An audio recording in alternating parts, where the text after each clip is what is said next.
عالسلامة، شحال تكونوا بكلكم ألف صحة وبخير. رجعت لكم كالعادة فيديو جديد، والفيديو متاعنا باش يكون فيديو متنوع، باش يكون بارتي لنهارين ورا بعضهم، هذا نهار الريفيون ونهار اللي من بعده. حبيت نعملهم لكم زوز في نفس الفيديو على خاطر بالنسبة للدجاجة التفيح متاعها ديما نعملها بنفس الطريقة، نفس الفحات ديما نعملهم في الدجاجة هذه وما نبدلهمش. نحط لها ملح، كركم، فلفل أكحل، كليل وزعتر، كمون، فلفل الأحمر، هريسة شايحة، نحط زيادة صوص باربيكيو، ونحط زيادة 6 كعبات 6 سنون ثوم، نرحيهم بالباقي بالزيت ونفوح الدجاجة ذيك بالفاحة ذاك. ساعات كي نحب نبدل شوية وكان نزيدها واحدة كريم فريش وإلا واحدة ياغورتا ناتوريل. سينو بالنسبة للدجاجة هذه كيفاش فوحتها، الفحات نحطهم لكم في صندوق الوصف بالتفصيل، باش كان تحبوا تعملوها تلقاو الفحات معناها بالتفصيل. والدجاجة متاعي فوحتها مشيرات الكل، ربطتها زادة باش ما تبداش المنظر متاعها درا كيفاش معناها تبدا محلولة برشا. حطيت زادة في وسطها شوية كليل اخضر كيما قلت لكم معناها في الفيديوهات السابقة. نتوما كان عندكم زعتر زادة فريشك ولا زعتر اخضر زيدوهولها يفوح على الاخر. بالنسبه لي عندي كل كليل معناها استعملته كان هو. والدجاجه متاعي باش نحطها في البابي هذاك خاص بالفور، ساشيات معناها نحطهم في الفور، وباش نزيد نحط لها الفاح هذاك الكل. والفاح متاعي الكل بعد ما باش نحطو في وسط الدجاجه باش ندخلها على فرن مسخن من قبل على 180 درجه، النار الفوقانيه واللوطانيه، باش نخليها ساعه بالضبط بالساشيه هذيك.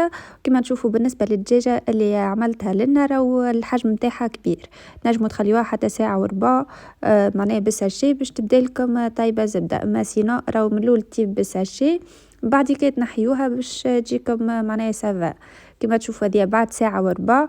تو باش نحيك الشكارة هذيك باش نحيها بالمقص، وكما تشوفوا باش تسيب كمية كبيرة متاع ماء. كما تعرفوا معناها الدجاج كي يبدا محطوط في حاجة مسكرة لازم باش يسيب الماء متاعو. كما تشوفوا هذيك كمية الماء ما شاء الله اللي سيبتها الدجاجة متاعنا كمية كبيرة. الماء هذاك الكل حطيته في صحفة بالطبيعة ما تخليوش يطيب مع الدجاجة، سينو معناه ما يتبخرش، تحبلو برشا وقت.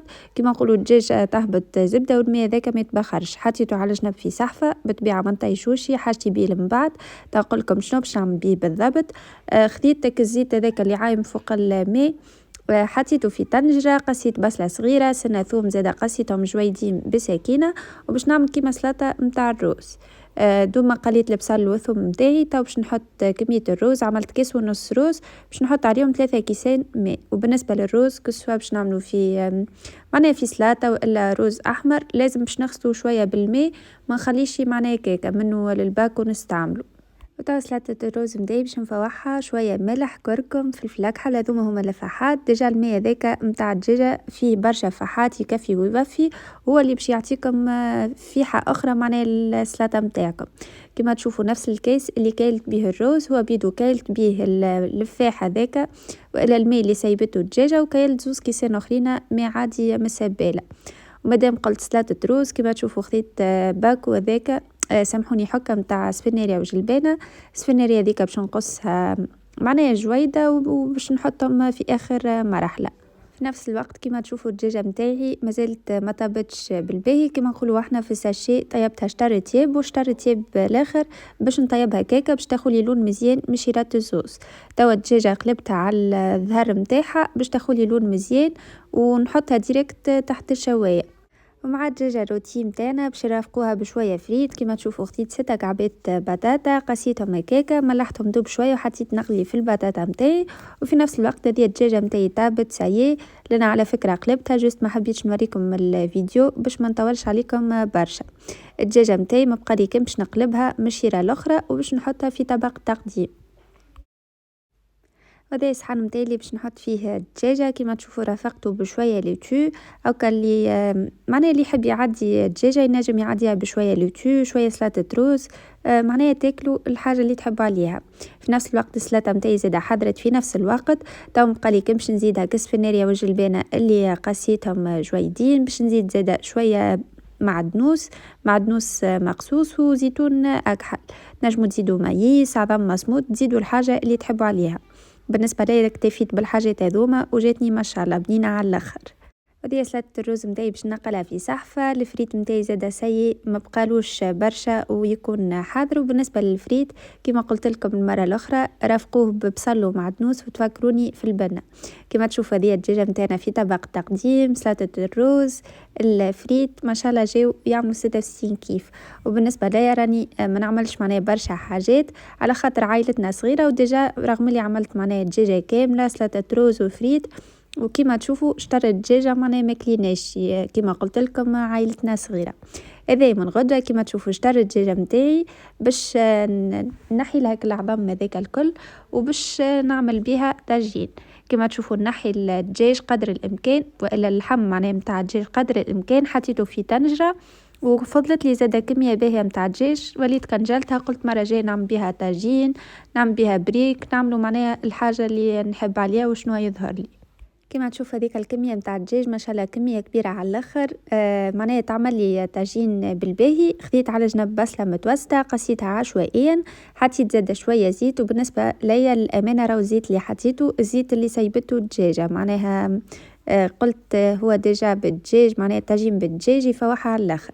كما تشوفوا لنا فوتكم بالحديث. بالنسبه للتختوخ نتاع الطاجين فوحته ملح كركم فلفل اكحل كليلو زعتر وثوم بودر.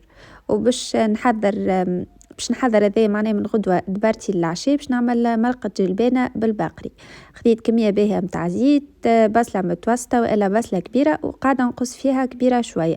تو باش نحط طروف اللحم اللي عندي دوما باش نقليهم شويه، ومن بعد باش نولي نحط بقيه لفاحات. هذا اللحم تاعي والبصل خليتهم دوما تقلاو شويه، خذاو وجه مشيرات الكل. تو باش فوحت مغرفه صغيره ملح، مغرفه صغيره كركم، شطر مغرفه صغيره فلفل اكحل، مغرفتين صغار هروس والا فلفل شايح، ومغرفه كبيره مكومه طماطم معجونه.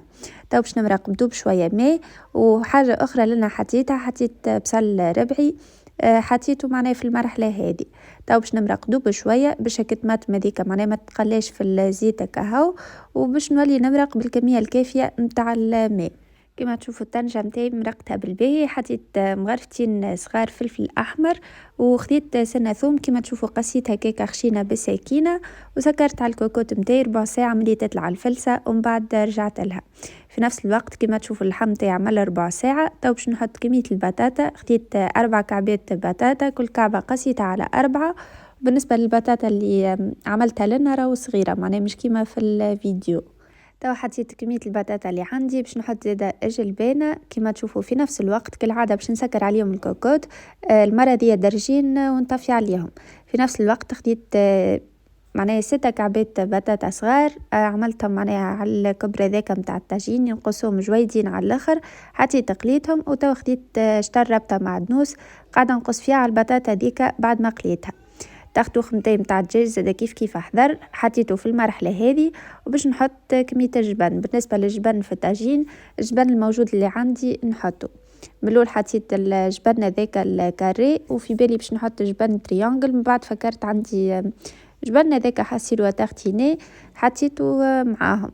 طيب باش نخلط كل شيء بالباهي مع بعضه، ومن بعد باش نولي نحط كميه العظام. بالنسبه للطاجين هذا راني باش نعمل بلاتو صغير، البلاتو اللي ديما نعمل فيه لي كيك هذاك باش نعمل فيه الطاجين. طيب باش نحط كميه العظام اللي عندي. حطيت فك الطنجه هذيك اللي طيبت فيها الدجاج، حطيت من الاول 4 كعبات. وبالنسبه للعظام اللي استعملته لنا راهو عظم كبير. تنجموا بالطبيعة تستهلكوا نتوما 6 عظمات صغار والا 5 كعبات، نتوما كبر المول ونتوما زادا والكبر نتاع العظام. كما تشوفوا هذا الخليط نتاعي ماهوش هكا اللي سايل برشا بالعظم، ماهوش ساده عاقد برشا. حطيت له رشه باهيه فلفل اكحل وحطيته في البيركس نتاعي باش ندخله يطيب على فرن مسخن من قبل على 180 درجه الفوقانيه والوطانيه. خليته بالضبط نص ساعه. وفي نفس الوقت الجلبانه نتاعي اخر حاجه حطيت لها قرن فلفل، شقيته في الوسط وملحته دوب شويه وخليته يطيب في راحته. معناها طفيت على الغاز، غطيت على الطنجره وخليته يطيب على النار مطفيه كومبليتمون. كيف تشوفوا فيه جاني ما شاء الله. وهذه الجلبانة متاعي حضرت سيدة وقالي كان باش نحطها في طبق تقديم كيف زاد الطاجين حضر ما شاء الله زوز جاو يعملوا 66 كيف، خاصة الطاجين مفوح بك الفاح معناها متاع دجاجة روتي ما شاء الله حاجة روعة. وهذه الجلبانة متاعي ما بقالي كيف باش نعمل لها رشة باهية بسل ومعدنوس، هذاك الطاجين زاد جاي طايب في حقه. هذوما كيما تشوفوا وصفاتنا كانوا بالنسبة لليوم، ان شاء الله يا ربي نكون فدتكم ولو بإفادة بسيطة. وتم قالي كيف نقول لكم بالسلامة في أمان الله، وإن شاء الله ملتقانا في وصفات أخرين.